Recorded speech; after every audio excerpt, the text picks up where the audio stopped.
Allez, on grimpe. On va rejoindre une des plus belles réserves naturelles des Alpes, le lac de Thanay, au-dessus de Vouvry, en Valais. Alors évidemment, pour partir en randonnée, la règle numéro 1, c'est l'équipement, être bien équipé.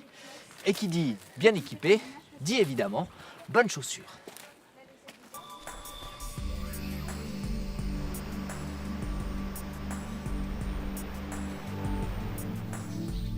Mais quand on achète une paire de chaussures tout-terrain, quelle garantie a-t-on qu'elle soit résistante à la déchirure ou à l'abrasion, que la semelle ne s'use pas trop vite ou qu'elle soit bien résistante au choc? Pour le tester de manière plus scientifique qu'un bon mal de pied, on traverse la frontière et on part en direction de la France. Enfin pardon, d'abord on fait un test PCR et résultat négatif en poche, on va rejoindre la région lyonnaise. Nous sommes dans un quartier industriel au sud de Lyon. C'est ici que se trouve le laboratoire CTC qui s'est occupé de nos chaussures. Ce laboratoire est spécialisé dans les tests physico-mécaniques, biomécaniques et chimiques pour des vêtements, des gants et naturellement des chaussures.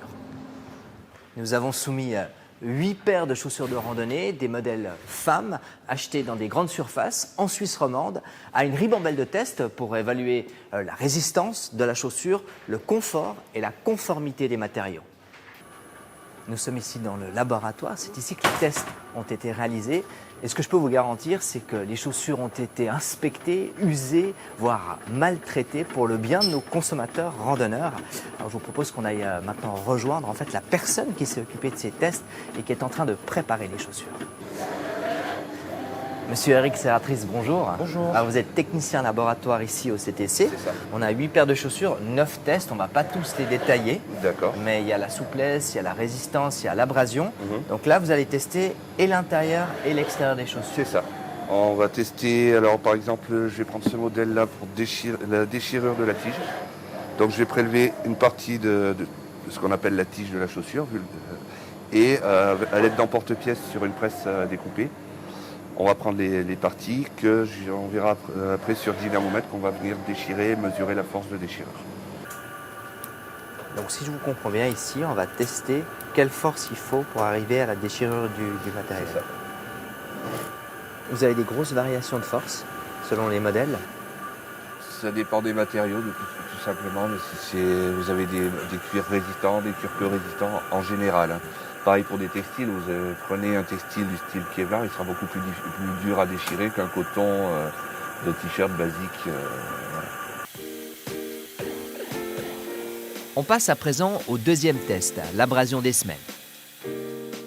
Le troisième test, La souplesse longitudinale de votre chaussure, c'est-à-dire la force qu'il va falloir au moment quand vous marchez pour qu'elle se plie comme ça. Mon axe théorique, je le mets ici au niveau de l'axe de la machine. Voilà. Et là, vous avez d'afficher la force que la chaussure est en train d'imprimer. Et c'est cette force-là que je vais relever, je vais vous donner la force. Donc là, je suis en décanewton. et donc là, dernier test qu'on va voir ce matin, c'est la résistance à la flexion d'une semelle, avec une pré-entaille dans le semellage en fait. donc vous allez entailler la semelle. Alors je vais déjà la prélever. Oui. Je vais chercher donc l'axe de flexion, la monter sur une machine spécifique et avec un couteau prédéfini, donc on sait qu'il mesure 2 mm de largeur, je vais faire une pré-entaille. Là, c'est la grosse charcuterie alors. Ah oui, oui, mais en général quand je passe sur une chaussure, il reste pas grand chose à la sortie. Voir des petits copeaux, voir des fois vraiment rien. Bien l'extension. Donc là je vais mettre ma chaussure, donc l'axe théorique de flexion que j'ai retrouvé, je vais le mettre au niveau de mes rouleaux, là au niveau de l'axe du rouleau. Et là on va la lancer 30 000 cycles. Donc 30 000 cycles, ça correspond à peu près à 30 000 pas. Voilà.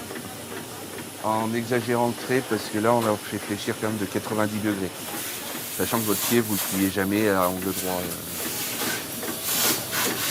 On ne se rend pas finalement compte qu'il y a énormément d'opérations pour simplement tester une chaussure de randonnée. C'est ça, une chaussure, c'est déjà une chose qui est très complexe en soi, c'est un objet complexe. Pourquoi vous dites qu'une chaussure c'est complexe? C'est tout un ensemble de matériaux qui peuvent être totalement différents, que ce soit un caoutchouc pour une semelle, avec la couche de polyuréthane pour le confort, la tige qui peut être en cuir, en textile, en une seule pièce, en plusieurs pièces. On a testé 8 modèles, mais féminins. On n'a pas testé de modèle masculin. Pourquoi? Qu'on prenne un modèle féminin ou masculin, la résistance sur le même modèle sera identique. Est-ce qu'il y a un test pour vous qui est plus important qu'un autre? Non, pour moi, tous les tests se valent pour donner une qualité à la chaussure. En fait. Pour moi, c'est l'ensemble des tests qui donnent la qualité de la chaussure et pas spécifiquement un test par rapport à d'autres.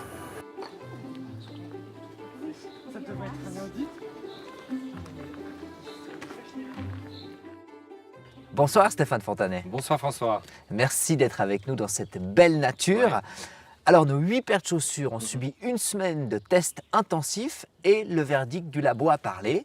Les résultats sont plutôt bons, voire très bons. Exact, bon voire très bon pour ce test qu'on a fait avec la Fédération romande des consommateurs. Il faut voir que ce sont des chaussures qui valent entre 65 et 250 francs environ, qu'on a achetées dans des grandes surfaces sportives, on va appeler ça comme ça, et pas dans des petits magasins spécialisés. Il y a des différences de prix, des différences de taille, de poids, j'imagine? Oui, entre la plus lourde et la plus légère, on a 200 grammes de différence, donc pour une paire de chaussures. Ouais. Alors on passe au classement? Oui. Venez avec moi. Alors Stéphane, oui. Dernière de notre classement, chaussure 46N. 46N, oui, c'est la deuxième moins chère du test. C'est une chaussure qui a un problème de restitution d'énergie. Ça veut dire quoi, restitution d'énergie? Ça veut dire que quand vous marchez, vous allez comprimer la semelle en posant le pied, puis quand vous relevez le pied, l'énergie qui est comprimée va se relâcher, ça vous donne un petit support à la marche. C'est une aide à la marche. Une aide à la marche, oui. Alors, allons voir les suivantes. Oui. Prochaine chaussure, avant-dernière de notre classement, la Merrell. Oui, elle coûte 40 francs de plus que la précédente. Elle a aussi un problème de restitution d'énergie.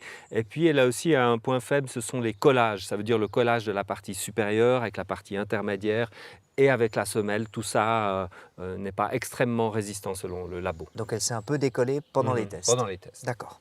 Juste derrière, on a une marque censée être italienne, Scarpa. Oui, alors elle est fabriquée en Roumanie, elle vaut environ 200 francs. Et là, son point le plus faible, c'est la résistance à l'abrasion des doublures internes. Ça veut dire quand le pied est dedans, il va frotter, puis il va un petit peu user les coutures et la semelle à l'intérieur de la chaussure. On arrive à mi-parcours de notre classement, Stéphane. On est à peu près à la moitié de la montée vers le sommet. Hein. Et on a cette chaussure Technica. Elle vaut 135 francs. Elle est très constante, elle a des notes constantes, même valeur sur tous les critères. Souvent dans les chaussures, on a tout d'un coup un critère plus fort, plus faible. Là, elle est constante. Assez standard.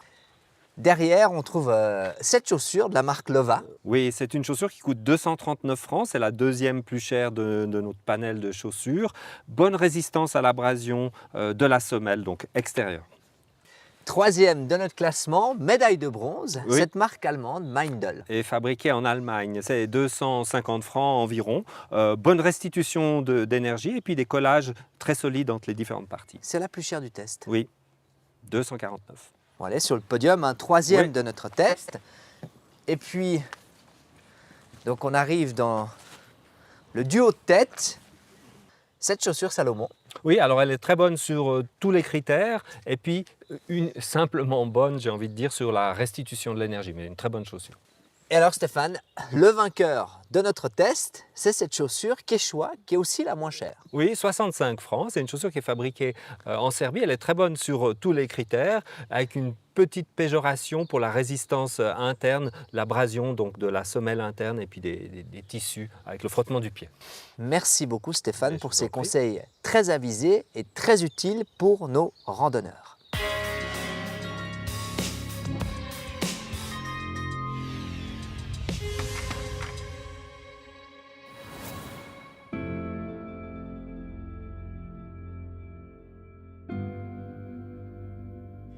On arrive ici à près de 1400 mètres d'altitude. Vous pouvez désormais admirer les beautés du lac de Thanay. Alors marcher, a priori, c'est facile, mais pratiquer de la randonnée pédestre peut s'avérer bien plus exigeant qu'on pourrait le penser.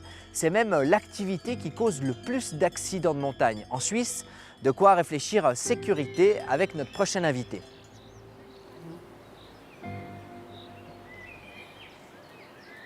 Grégory Buch, bonsoir. Bonsoir. Merci d'être avec nous. Vous êtes guide et sauveteur spécialisé à Air Glacier. Donc toutes les interventions un peu délicates, c'est vous. Oui, alors mon rôle, il permet à l'équipage d'intervenir sur des arrêts, sur du terrain glaciaire ou dans des zones difficiles d'accès où on devrait utiliser le treuil de l'hélicoptère pour accéder. Alors en 2019, il y a eu 54 personnes qui sont décédées lors d'une randonnée à pied. C'est le double des accidents à ski. Alors vous connaissez bien ces situations un peu délicates, mais nous ou le grand public un peu moins. Est-ce qu'il y a aujourd'hui une négligence du danger d'une randonnée à pied? Alors effectivement, le terrain paraît plus anodin dû à l'aménagement, dû à la faible vitesse peut-être du randonneur, mais malgré tout, il renferme des pièges. Après, la statistique, elle met en évidence un chiffre de décès qui n'est pas représentatif du nombre d'accidents en tout. Et dans notre activité, c'est quand même l'activité vernale qui occasionne le plus de prise en charge. Quel type de blessure vous constatez lorsque vous devez intervenir pour des randonnées à pied? Alors, la blessure à laquelle je pense, c'est plutôt la cheville ou une blessure à la jambe ou un caillou qui roule, quelque chose comme ça, mais qui occasionne plutôt un trauma d'une jambe ou d'un poignet sur une chute, quelque chose comme ça. Mais on est aussi confronté à des situations dont on se rappelle plus parce qu'on a recherché pendant toute une nuit une personne, et puis ça, c'est peut-être l'émission qui nous reste le plus. Mais la personne disparue, elle fait quand même partie des interventions dont on se souvient en tout cas. Est-ce qu'il n'y a pas aujourd'hui encore cette fausse image que finalement, aller marcher à pied, c'est facile, c'est simple et c'est sans danger? Alors, c'est effectivement une activité à la portée de beaucoup de monde, mais malgré tout, ça reste du milieu naturel. C'est jamais sans danger, mais la vie en général représente un danger aussi. Et je comprends qu'on s'y frotte et qu'on y aille. C'est peut-être méconnu du grand public parce que ce milieu naturel, il est souvent très accueillant, mais du jour au lendemain, il peut être très différent. Combien ça coûte finalement une intervention avec, je dirais, tous les moyens d'air glacier, un hélicoptère, un sauveteur, plus plusieurs personnes à l'intérieur de l'hélicoptère? C'est plusieurs milliers de francs, je dirais il n'y a pas vraiment de limite parce que c'est le temps de l'hélicoptère qui est déterminant, qui sont des machines coûteuses et chaque minute compte. Donc une intervention avec peu de visibilité dans du brouillard où les accès sont difficiles, où ça prend du temps de trouver la faille, eh ben, c'est clair que ça sera cher. C'est plus cher. Et qui paye? Pour les Suisses, en principe, on est assuré contre l'accident, donc ça, il n'y a pas trop de problème. Pour les étrangers, c'est parfois des fois un peu plus délicat parce que chaque pays a un fonctionnement différent et nous, ben, effectivement, une facture est produite et adressée au patient qui va la justifier auprès de ses assurances et puis voir quelle part. Des fois, c'est des montants plafonnés qui sont pour la prise en charge primaire, ça veut dire la prise en charge initiale dans le terrain, qui sont peut-être plafonnés avec des complémentaires ou alors des cartes de sauvetage qui viennent encore compléter ces prestations. 2021, c'est une année particulièrement dangereuse. Il a neigé très tard, donc ça rend les conditions plus dangereuses. Alors c'est plus piégeux, ça c'est sûr et certain, parce que la montagne est plus compliquée. On a la même envie d'y aller, ça démange, c'est en plus super beau parce que les paysages ils sont vraiment splendides. Cette verdure avec ce contraste blanc et tout ça, c'est quelque chose qui est vraiment beau. Mais il y a plus de pièges et difficile à voir parce que le pratiquant de randonnée, ben, il doit appréhender ce milieu hivernal quand même, qui est encore présent. Et il n'a pas forcément les armes pour le faire. Quel conseil vous donneriez pour qu'on ne vous croise jamais, en tout cas jamais en intervention? On a toujours des choix à faire. Déjà avoir conscience de faire ses choix et puis choisir le confort. Ça veut dire que si je fais cette randonnée, je ne veux pas me mettre dans le rouge, je veux être confortable, prendre du plaisir. Et puis si je dois renoncer, la montagne, le chemin, le milieu naturel, il est toujours là, il ne va pas changer du jour au lendemain. Et puis c'est en multipliant les opportunités qu'on arrive peut-être à la journée dont on se souvient et la photo qui est un cadeau. Et c'est ça qui va rester. Mais ce n'est pas quelque chose de donner parce que je sors que ça va être exceptionnel. Peut-être que je dois juste rebrousser chemin, peut-être que je fais quelque chose de... renoncer. Savoir renoncer. Merci beaucoup Grégory Buche, merci. Merci à vous.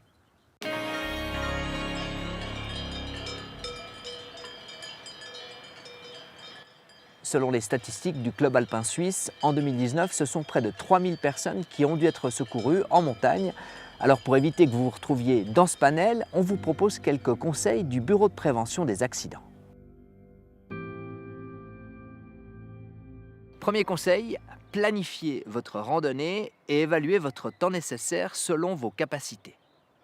Deuxième conseil, bien s'équiper, on en a parlé, ça veut dire des bonnes chaussures, mais aussi utiliser des bâtons si nécessaire. Et puis prenez un sac à dos dans lequel vous avez des vêtements chauds, à boire, à manger, une casquette, de la crème solaire et une trousse de secours en cas de nécessité. Et enfin, pendant la randonnée, adopter les bons comportements dans des situations délicates, faire des pauses, s'hydrater et vérifier régulièrement qu'on respecte le temps de marche prévu.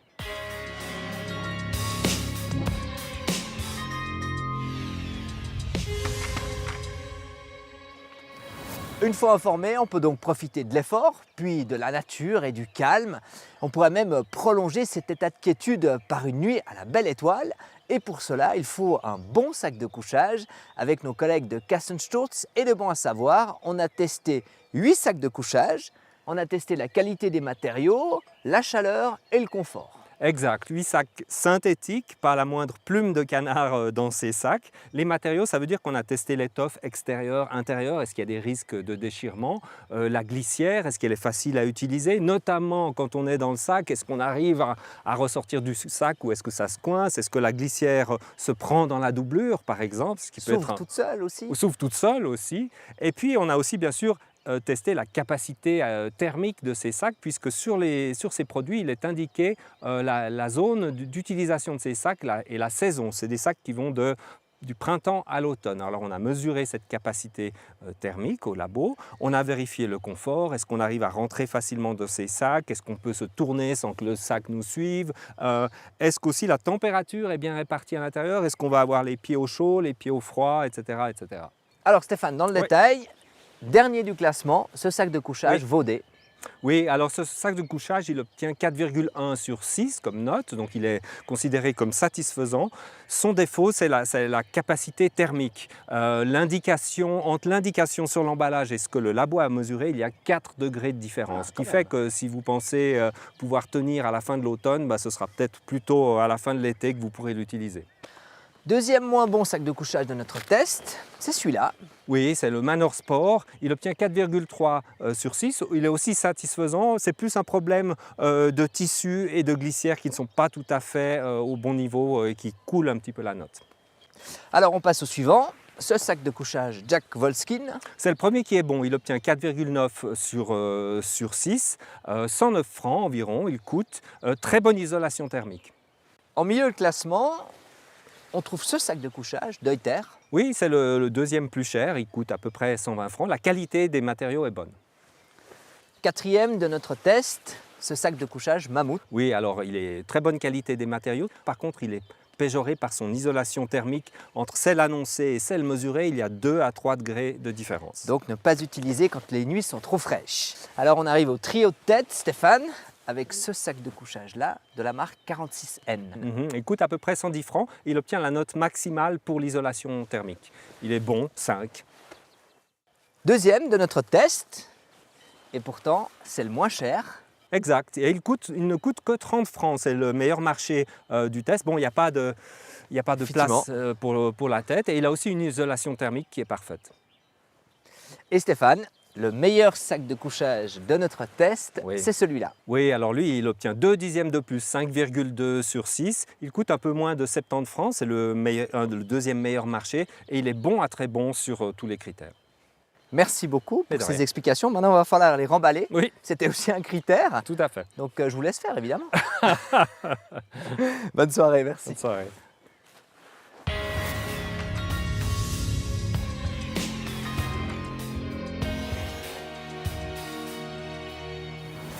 La semaine prochaine, on ira chercher du soleil et de la chaleur sur la côte amalfitaine, dans le sud de l'Italie. La sauce tomate est un des éléments clés d'une bonne pizza. Nous voyagerons dans les champs entre Salerne et Naples, où l'or rouge se transmet de génération en génération. Et puis, nous découvrirons aussi un passionné de tomates qui a cultivé plus de 1000 variétés à Salavo. On met du compost une couche de 5 cm qui donne beaucoup de travail au moment de mettre. Mais à la fin, il ne faut pas enlever rien du tout. On peut juste le travailler dans la terre et puis ça augmente le taux de humus. Comme ça, ici, j'ai un taux presque 20% de humus. C'est un rêve, Ah. c'est fantastique. À découvrir donc mardi prochain. D'ici là, je vous souhaite une belle et douce soirée estivale sur la RTS. Bon, qui c'est qui vient dormir à la Belle Étoile? Personne. Ah super, je vais rester avec mes sacs de couchage, merci.